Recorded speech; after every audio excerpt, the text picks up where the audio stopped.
Bom dia a todos, meu nome é José Bispo Santos Neto, mais conhecido como JB. Eu vou estar aqui para falar um pouquinho das principais doenças do milho e como a gente consegue trabalhar com controle biológico em cima dessas doenças. Lembrando que hoje o custo do fungicida não está barato, do fungicida sistêmico, e o que a gente conseguir fazer para trazer a lavoura de uma forma mais saudável, com menos fungicida sistêmico, sempre será bem-vindo, Bom, o controle biológico não está para substituir nada, A gente está aqui para agregar, e o que vai ser tratado dentro dessa palestra vai ser as principais doenças de solo, como a gente consegue controlar de uma forma biológica, doenças foliares e de espiga, por que proteger a planta, quando aplicar e mais informações sobre controle biológico. Doenças de vírus e molicutes, também um pouquinho de controle biológico em cima disso. A partir de agora nós vamos estar começando a falar sobre as doenças de solo no milho. Estas doenças podem ter maior participação ou menor participação de acordo com fatores abióticos e bióticos.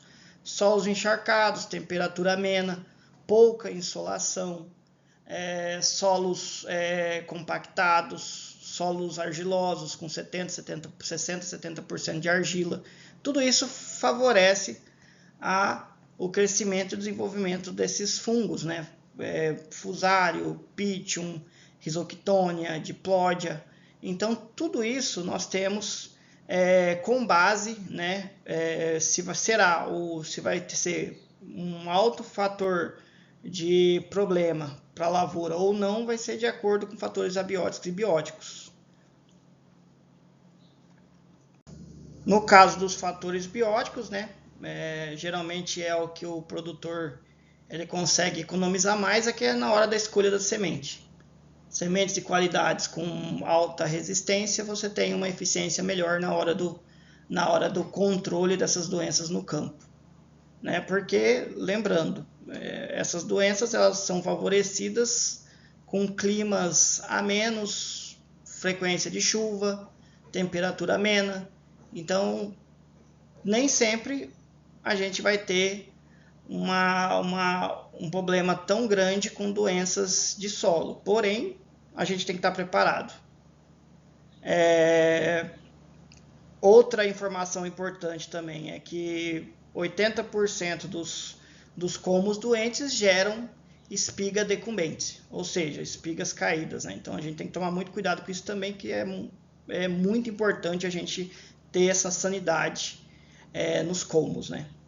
Aqui tem uns exemplos de Diplódia, de Fusarium, e tudo isso é um problema lá para frente, se você não conseguir pelo menos minimizar o inóculo desses patógenos na área.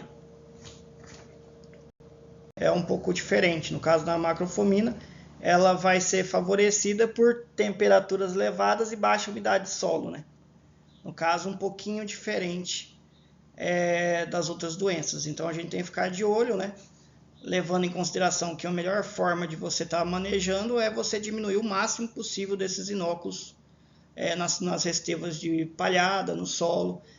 Vamos fazer rotação de cultura, vamos limpar a área, mas a gente sabe que soja e milho não limpa a área, Você tem sempre resteva de alguma coisa e isso você acaba tendo doença ali inoculada nesses restos culturais. Então, quando a gente pensa em controle biológico, a gente não pode pensar que a gente vai resolver todos os nossos problemas com controle biológico. É necessário um tratamento de fungicida sistêmico na semente. Você necessita esse tipo de manejo. Fora isso, aí a gente vai começar a pensar na rizosfera da planta. O que é melhor trabalhar para que a gente tenha uma sanidade em volta da raiz. Aí o biológico entra. Aí a gente consegue trabalhar com Trichoderma harziano, Bacillus amyloliqueface e Bacillus subtilis, Passado essa fase de controle e de proteção em volta da rizosfera, aí a gente tem que pensar também na diminuição de inóculo na parte superior do solo, restos de palhada, pensando também na questão desse volume de inóculo desses fungos antagonistas à planta, né? A gente sempre pensando lá em V2 refazer a co-inoculação desse Trichoderma harziano, do Bacillus amelolequefaciens, do Bacillus subtilis, lembrando que o Trichoderma ele já está mais do que provado que ele é um parasita obrigatório de fungos patógenos da planta. Então você vai ter uma eficiência excepcional no controle de diversos parasitas, tá? Então o ideal é que você faça o tratamento de semente com fungicida sistêmico, levando em consideração também o protetivo biológico para controlar essa rizosfera e trazer mais sanidade no desenvolvimento radicular.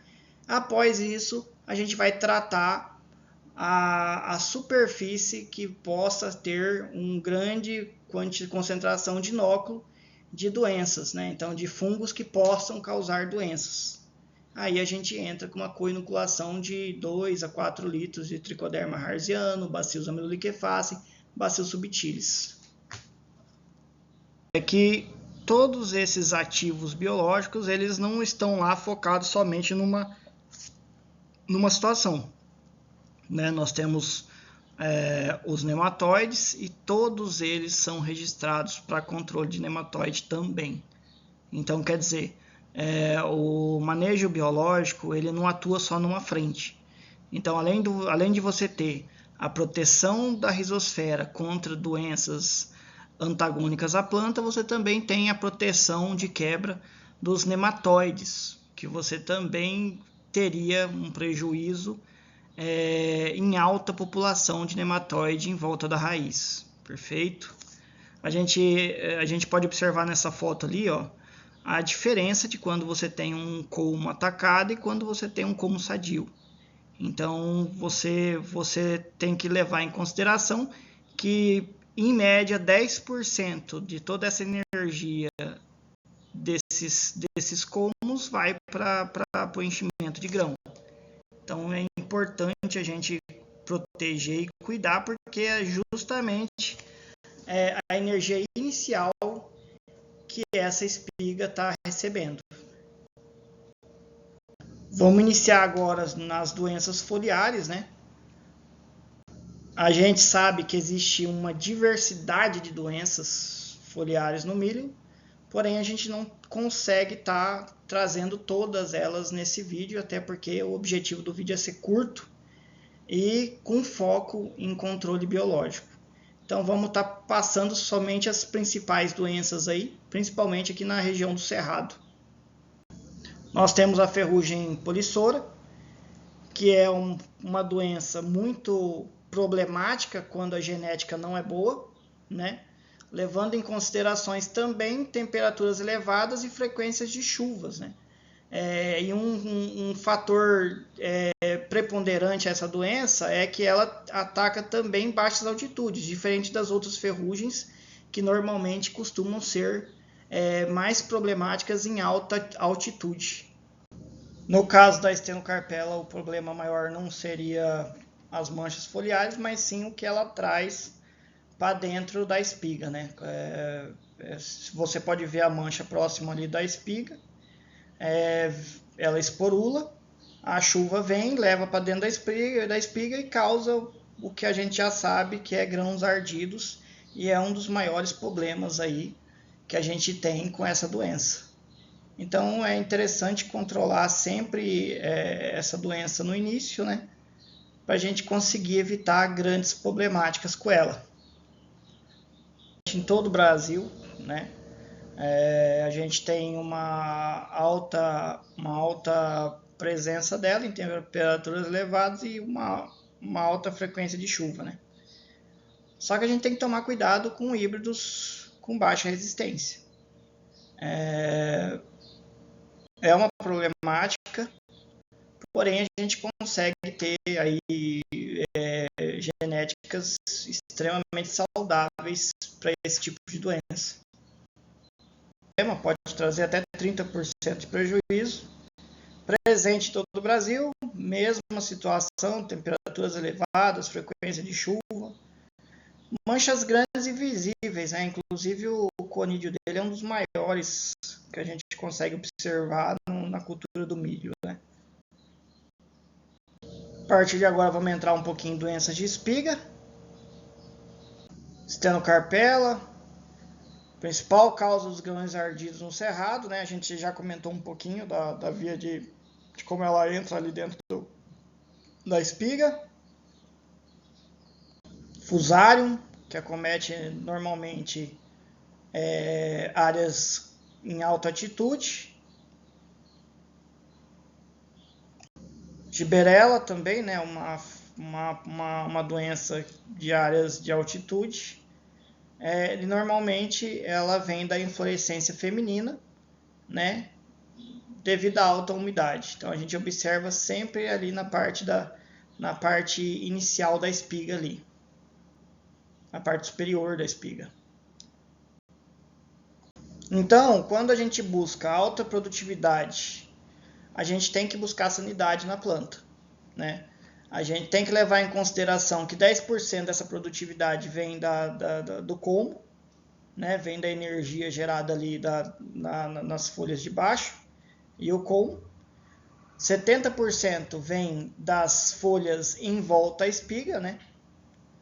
E 20% vem da parte superior. Então a gente tem que levar sempre em consideração que quando nós queremos uma produtividade alta, nós sempre temos que trabalhar com uma planta sempre saudável. De preferência começar desde o colmo até o restante da planta. Se a gente conseguir controlar as doenças, como já foi citado, trabalhando com tricoderma, diminuindo o inóculo inicial da doença, trabalhando com subtílios e amiloliquefacem, você consegue controlar de uma maneira interessante, logo no início, bastante dessas problemáticas. Então, quando aplicar o foliar, né? A gente sempre pensa em você trabalhar logo na fase inicial, né, que é o tratamento de semente. Aí você vem com uma co-inoculação de tricoderma em V2 e após isso a gente vai entrar com o foco em folhas, né?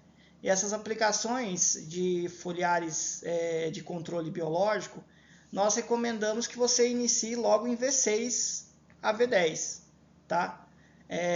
Pensando que quando você estiver lá em VT, você consiga ter uma lavoura mais saudável e aí você entra com o fungicida sistêmico, que é um investimento de maior valor agregado.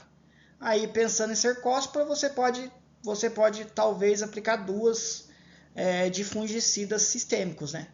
Sempre levando em consideração o uso de protetivo biológico. Então, quando a gente pensa em milho de alta produtividade, a gente não recomenda a retirada das 2 aplicações de sistêmico, né? Se for um precoce, uma aplicação de sistêmico, só que a gente sempre recomenda a entrada preventiva no controle biológico. Porque quando você diminui a população de inóculo da doença, você favorece o desenvolvimento saudável da planta. Perfeito? Lembrando que no caso de doenças foliares, a gente tem bacilos subtílios e bacilos púmilos com bastantes registros para doenças que acometem a cultura do milho. A partir de agora vamos entrar em vírus e molicutes. E nesse caso nós vamos falar do vetor, né? Porque aqui a gente vai ter diversas doenças transmitidas pelo único vetor, que é a cigarrinha do milho. Então, nesse caso, nós vamos trabalhar com controle dessas doenças com base no controle do inseto, né? Lembrando também que se você trabalhar com algumas genéticas, também existem genéticas que acometem menos essas doenças transmitidas por esse vetor. Como a gente pode ver aqui na foto, né? Híbrido susceptível, híbrido tolerante.